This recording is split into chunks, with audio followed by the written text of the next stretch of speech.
I think the purpose of government is best expressed by the Declaration of Independence itself, to protect God-given unalienable rights and to treat all people equally before the law. In other words, all men are created equal.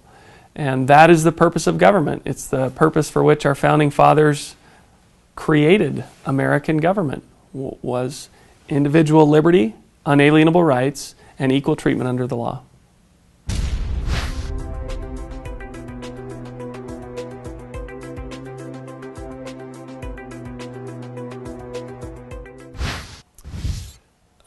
The problem with government today is that government tries to pick winners and losers. And so you'll hear about all these politicians out there who have a plan or they're creating jobs. In reality, if we've come to a situation in our economy and in our country where politicians are the primary source of job creation, we're in trouble. And obviously we are in trouble. Our economy's not doing so well. Government spending is through the roof.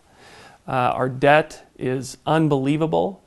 And yet still, all these politicians are out there talking about creating jobs. What the government ought to do is get itself out of the business of job creation and back into the business of job market and free market protection. In that sense, what should government do for private business? Government's obligation to private business is to protect it when its unalienable rights of its individuals or its inability to compete fairly in a free market becomes inhibited by government itself or by other players in the market.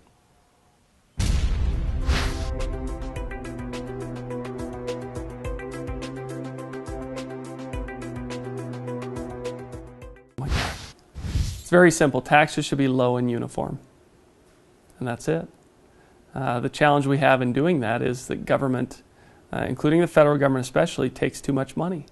And so we have a sensitivity to who gets taxed.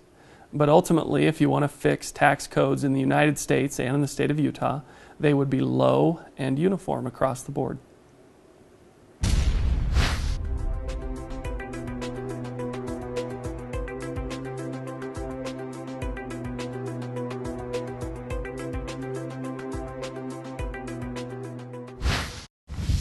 Utah is in serious need of some leadership on immigration.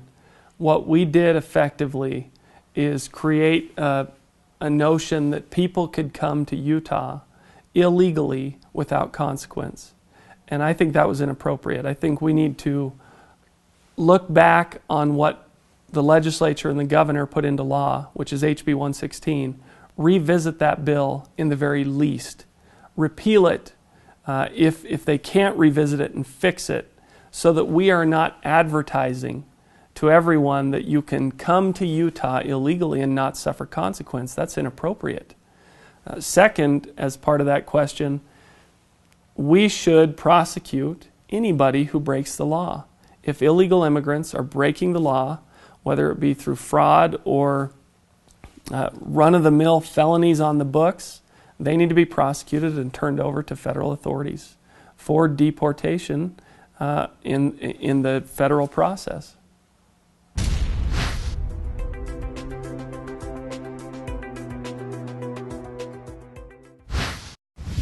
Utah, unlike some states in this nation, actually has the ability to be energy self-sufficient.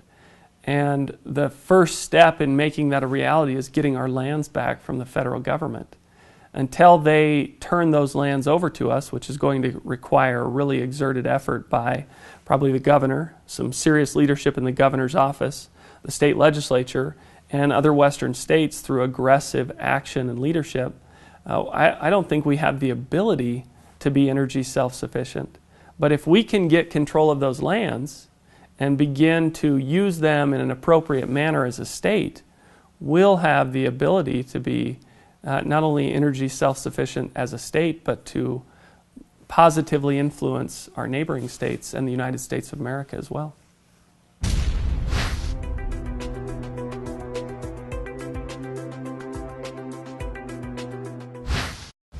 Well, first of all, I would define American exceptionalism as a notion that we have something to offer the rest of the world. And if you ask me, what we have to offer the rest of the world is the greatest, freest form of government ever invented by man. And we see that in the form of our United States Constitution. We see it imitated and patterned by our state constitutions. We see it in our everyday way of life. We see it in the prosperity and the abundance that America has experienced.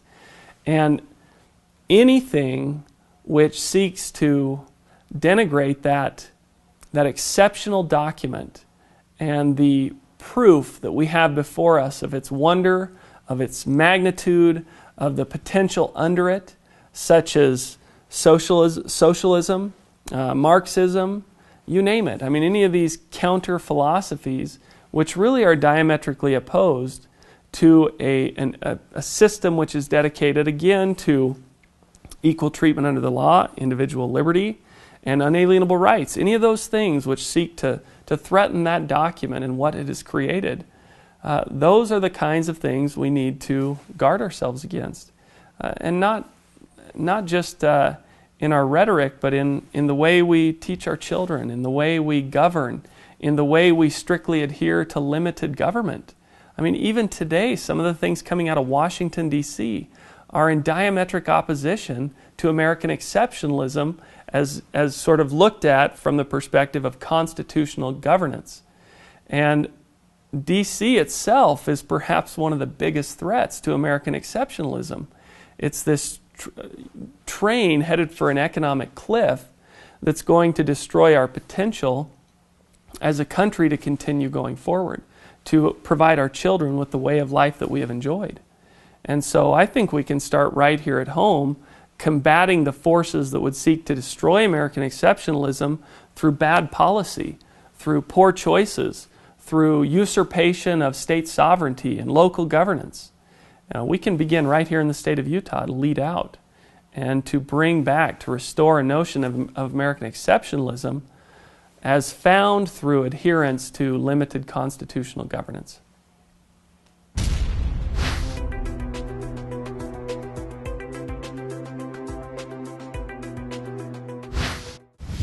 I think the biggest problem facing Utah right now is we don't recognize our ability.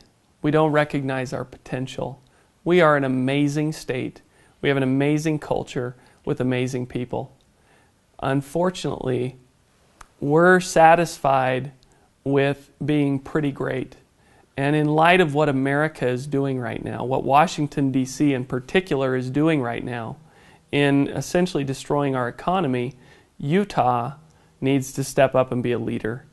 And we have a people here, I think, who are willing to do that if we will look really at our core beliefs, recognize our feelings on the Constitution, its place in America's future, its place in America's past. And if we'll step up and lead as a state, I think we will see within the next decade that we experience a level of prosperity that we never imagined, and that most Western states around us will follow suit, getting our lands back, really improving public education instead of sitting on that merry-go-round that we've been on for so long, never really accomplishing that much. If we will do those things, and it all starts with recognizing the Constitution for what it is and the form of government that comes with it, if we will recognize that, we will realize our potential as a state. We will be a leader in the West, and the problems we see now with the economy will seem less burdensome because we will overcome them, and we'll show the Western states how to overcome them. We'll show America how to overcome them. And we will be the spark that reignites the shining city on the hill.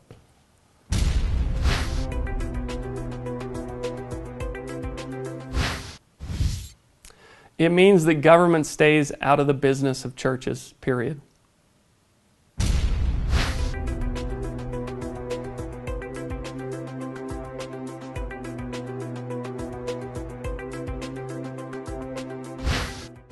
James Madison made it very clear that to believe that the General Welfare Clause opened up unlimited powers for the federal government would be absurd.